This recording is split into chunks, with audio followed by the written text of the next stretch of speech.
मी अरे कोण आहे 1 2 3 1 2 3 पर mic check. Mic check. Sir, राज्यसभेची उमेदवारी सुनील पवारांचं नाव निश्चित झालंय आणि दाखल करत आहे. सर्वांमध्ये हा निर्णय झालाय का? नाही, काल जे आहेत आमच्या मंत्रिमंडळातील सर्व सदस्य आणि आमच्या पक्षाचे कार्याध्यक्ष प्रफुल्ल पटेल खासदार आणि खासदार सुनील तटकरे अध्यक्ष, प्रांताध्यक्ष आणि मंत्री, त्या सगळ्यांची बैठक झाली आणि त्या बैठकीमध्ये पूर्णपणे विचार झाला आणि त्या विचारांते सुनेत्राताई पवार यांना राज्यसभेसाठी उभं करायचं आहे, त्यांचा फॉर्म भरायचा, हा सर्वानुमते निर्णय झालेला आहे. तुम्ही इच्छुक होता? तुमच्याबरोबर हो, मी इच्छुक होतो. माझ्याबरोबर ते कोण आनंद परांजपे सुद्धा म्हटलं तर इच्छुक होते, बाबा सिद्दीकी होते, असे आणखीन कोण कोण 4-5 लोक असतील. पण शेवटी जे आहे चर्चा आमची जो आहे पक्षाने तो आम्ही सगळ्यांनी मिळून तो निर्णय घेतला. भुजबळ साहेब, राष्ट्रवादी पार्टीमध्ये स्वतः अजित पवार राष्ट्रीय अध्यक्ष आहेत, उपमुख्यमंत्री आहेत, वित्तमंत्री आहेत, पालकमंत्री आहेत आणि परत नुकत्याच झालेल्या लोकसभेमध्ये सुनील पवारांचा परवानंतर लगेच राज्यसभा, म्हणजे एका परिवारामध्ये इतक्या मोठ्या प्रमाणामध्ये पद दिलं. या संदर्भामध्ये काय मत आहे किंवा बाकीची इतर गणित राजकीय विचार करता आला असते का? अहो, पण त्यांचा काय प्रश्न आहे? अजितदादांनी कुठे काय म्हटलंय? हे आमचे मंत्रिमंडळातले कोअर ग्रुपचे जे लीडर्स आम्ही बसलो होतो त्यांनी ठरवलेलं आहे. त्याच्यामध्ये अजितदादांना बोलण्यात काय अर्थ आहे? त्यांचा निर्णय थोडाच आहे. हा निर्णय सगळा आमच्या सगळ्यांचा निर्णय आहे. परंतु पक्षाच्या कार्यप्रणालीच्या निर्णयावरती तुम्ही नाराज आहात का? जो पक्ष माझ्या तोंडावरून दिसतंय काय तुम्हाला नाराज? काय सांगतो, नाराज विराज काही नाहीये. ठीक आहे, पक्षामध्ये जे आहे सगळ्यांना बरोबर घेऊन चर्चा करून निर्णय घ्यायचे असतात आणि हे जे आहे मी आज नाही 57 वर्षापासून शिकतो.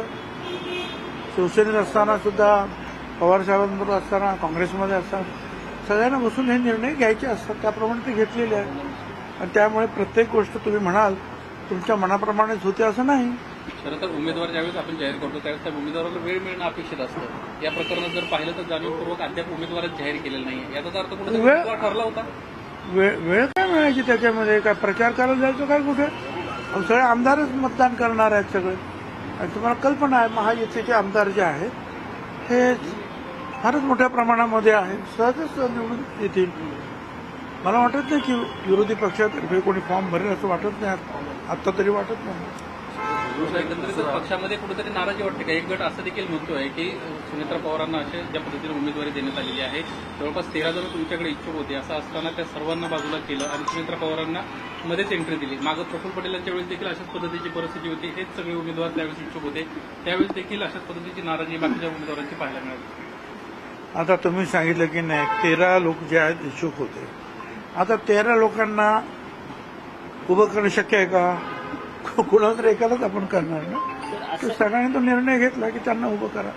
असं एक सुरू होतं की जे पराभूत उमेदवार आहेत त्यांना बॅकडोर एंट्री कशासाठी दिली जाते, असंही काही बोललं जातं. पक्षाचा निर्णय जो आहे तो सगळ्यांना मान्य करावा लागतो आणि आम्ही तो निर्णय घेतलेला आहे. पण या पक्षामध्ये इच्छुक होतात, अजूनही एक खासदारकी बाकी आहे. पियुष गोयलवाली एक खासदारकी अजूनही बाकी आहे. तुम्ही देखील इच्छुक होतात, तुम्ही परत दावा करणार आहात का? कारण नितीन पाटील यांना ही खासदारकी देऊ असं अजित पवारांना सूचित केलं. या पक्षाचा निर्णय हे तो मान्य करावा लागतो ना. ज्यावेळेला तुम्ही एखाद्या पक्षामध्ये काम करा, मी काय अपक्ष नाहीये, मी माझ्या मनाप्रमाणे निर्णय घेईल आणि तो अंमलात आणेल. पक्ष तो निर्णय घेईल, पक्षाचा कार्यकर्ता, पक्षाचा एक मंत्री म्हणा, नेता म्हणा, काही म्हणा, पक्ष जो ठरवेल त्याप्रमाणे आपल्याला वागावं लागतं, त्याप्रमाणे काम करावं लागतं. काही कंपल्शन्स असतात पक्षाची सुद्धा कोणाला तरी उभं करण्याच्या बाबतीमध्ये. तुमच्या पक्षामध्ये प्रफुल्ल पटेल, सुनील तटकरे आणि अजित पवार हे प्रायव्हेट प्रॉपर्टीगत पक्ष चालवतात असं वाटत नाही का? ज्या पद्धतीने सर्व निर्णय क्षमतेत तुम्हाला डावललं जात आहे, तुम्ही ज्येष्ठ असून देखील. काल बोलवलं होतं ना संध्याकाळी मला, काल होतं ना संध्याकाळच्या मीटिंगमध्ये मी, मग कुठे डावला मला? मग मनोज जरांगे मागच्या 5 दिवसांपासून आंदोलन करतायत. आज एक शिष्टमंडळ त्यांना भेटायला जाणार आहे काही वेळात. कोण? मनोज जरांगे 5 दिवसांपासून उपोषण करतायत. ज्या पद्धतीने त्यांच्या मागण्या होत्या त्या पुन्हा त्यांनी सरकार समोर ठेवलेल्या आहेत. सरकारकडून दखल घेतली जात नाही असं म्हणणं आहे. नाही, माझं म्हणणं असं आहे की जरांगेंनी सुद्धा जे आहे काय हे उपोषण वगैरे करून जे आहे आत्मक्लेश थांबवायला पाहिजे. आणि सरकार जर त्याच्यावर विचार करत आहे की जेणेकरून ओबीसींना सुद्धा धक्का लागणार नाही आणि त्यांच्या ज्या काही मागण्या आहेत त्या मागण्यावर सकारात्मक कशा रीतीने विचार करते तर सरकार विचार करत आहे.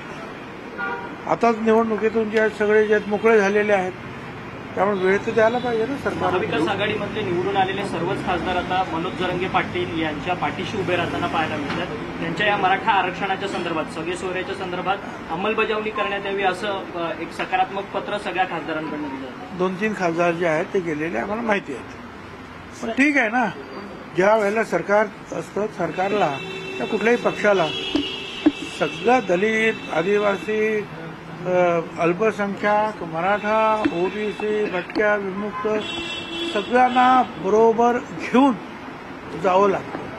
तर म्हणून विचार करून निर्णय घ्यावे लागतो. पण शासनाला ते सर्व धमकी देतात की लोकसभेपेक्षा सुद्धा विधानसभेमध्ये जास्त ताकद दिसेल, पडताना उमेदवार दिसतील सत्ताधारी. ठीक आहे, आता त्यांची ते पद्धत आहे त्याप्रमाणे बोलतात. एकेरी टीका पण तुमच्यावरती पूर्वीसारखी जरांगे पाटील करताना पाहायला मिळते. हा त्याने करू द्या ना. काय छगन भुजबळवर टीका काय मी आज करतात का लोक? अनेक वर्ष छगन भुजबळ टीकेचे घाव सोसतच आलेला आहे. त्याच्यामुळे त्याची काळजी करायचं कारण नाही. छगन भुजबळ एवढंच म्हणतो आहे की ओबीसी, भटक्या, विमुक्त जे आहे किंवा इतर लहान लहान समाज असतील, मग आदिवासी, दलित, अल्पसंख्याक कुणी या कुणाच्याही अधिकाराला धक्का लावू नका आणि त्यानंतर जो काही निर्णय घ्यायचा तो निर्णय घ्या हे मी बोलतो. आणि कुणी किती शिव्या दिल्या आणि आणखीन काहीही केलं तरी माझा हा मुद्दा जो आहे हा मी कधीच सोडणार नाही.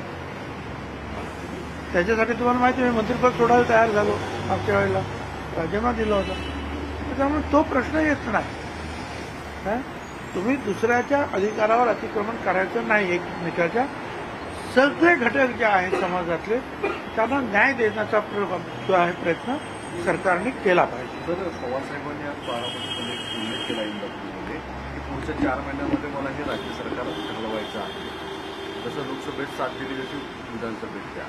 खरंच या निकालानंतर नाशिक स्वरूपाची परिस्थिती दिसेल आपल्यासारख्या ज्येष्ठ नेत्याला काय परिस्थिती वाटते? असं आहे ना की आता आम्ही पण तेच म्हणतो आहोत की लवकरात लवकर जे आहेत आमच्या युतीतल्या पक्षाने एकत्रित बसून त्या तिकीट वाटपाचा प्रश्न जो आहे काय 80 द्या 90 द्या आणखीन काय करायचं ते करा.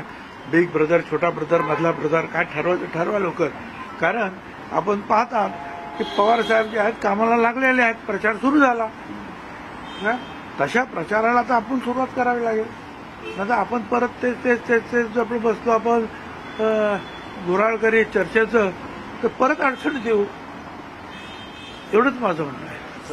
दिल्ली में जाना चाहेंगे जिस तरीके से एक प्रश्न आहे. ऑर्गनायझर मधून अजित पवारांवरती टीका केली की अजित पवारांना सोबत घेतल्यामुळे भाजपचं नुकसान झालं, ब्रँड व्हॅल्यू कमी. RSSचं मुखपत्र आहे ऑर्गनायझर, त्याच्यामधून एक टीका झाली. असं आहे की त्यांनी सगळ्यांना अनेकांवर टीका केलेली आहे.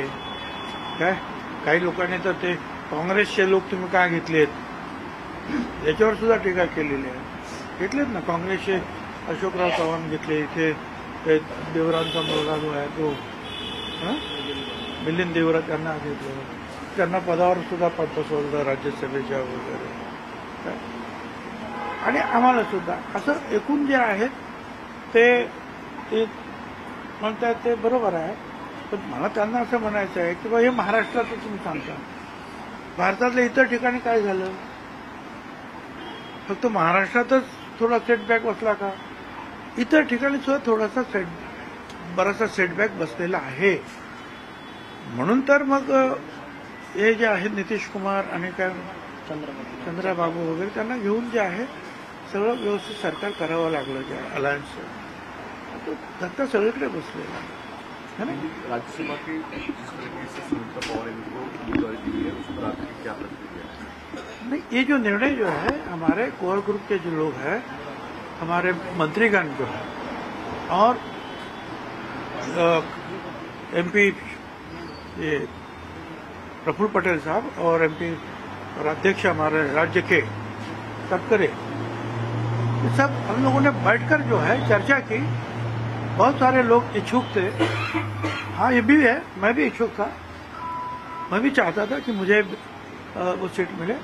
मगर सब लोग जो है बैठे और उन्होंने जो है काफी चर्चा करने के बाद हम सब लोगों ने जो है एक दिल से जो है निर्णय लिया है कि सुमित्रा ताई पवार को जो है राज्यसभा की उम्मीदवारी दी जाए. इससे आपके नाराज हैं? बिल्कुल नाराज नहीं हूँ. नाराज हूँ ना, मेरे मुंह पर आपको नाराजगी दिखती है क्या?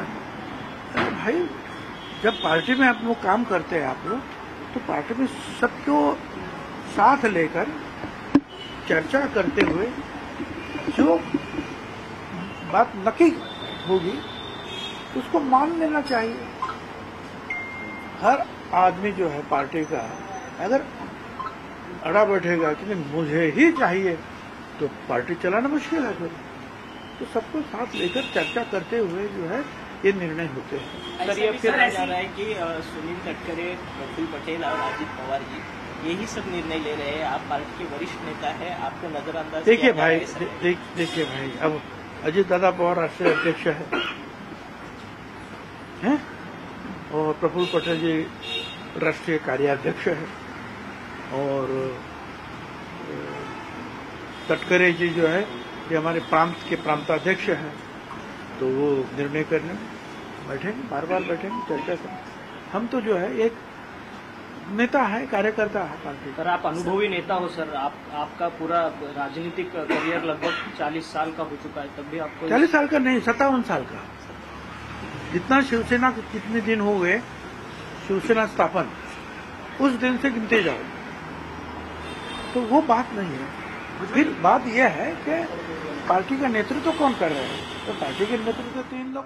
पराजयाचं